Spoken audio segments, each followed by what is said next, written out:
Hola, for today's video mga tay.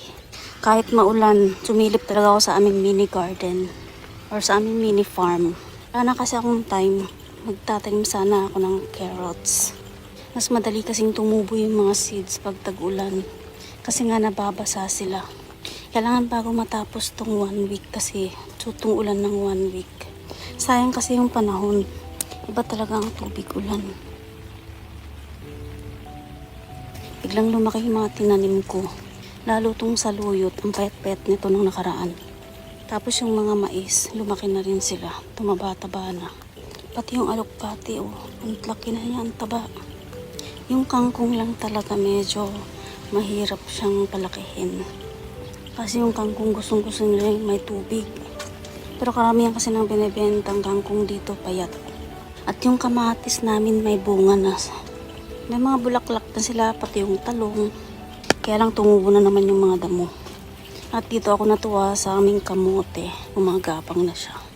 Kasi kung naalala nyo, nung tinanim ko yan, wala pang dahon yan. As in, tira yan nung nakalbong ginawa akong salad. Pangtapon na sana siya, pero mapapakinabangan talaga. Kasi pag tinanim mo siya, ayan, lalago siya ulit.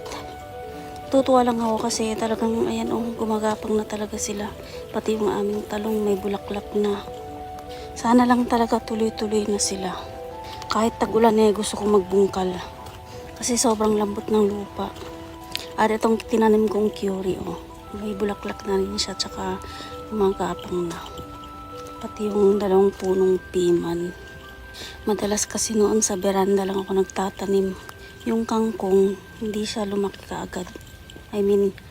Ang bagal niyang lumaki. Tapos yung ampalaya namin, ayan, gumagapang na din, pati yung watermelon. Dalawang ampalaya tinanim namin. Ang galing talaga ng ulan. Ang sarap tingnan ng mga gulay. Happy sila na ulanan. At yun lang for today's video.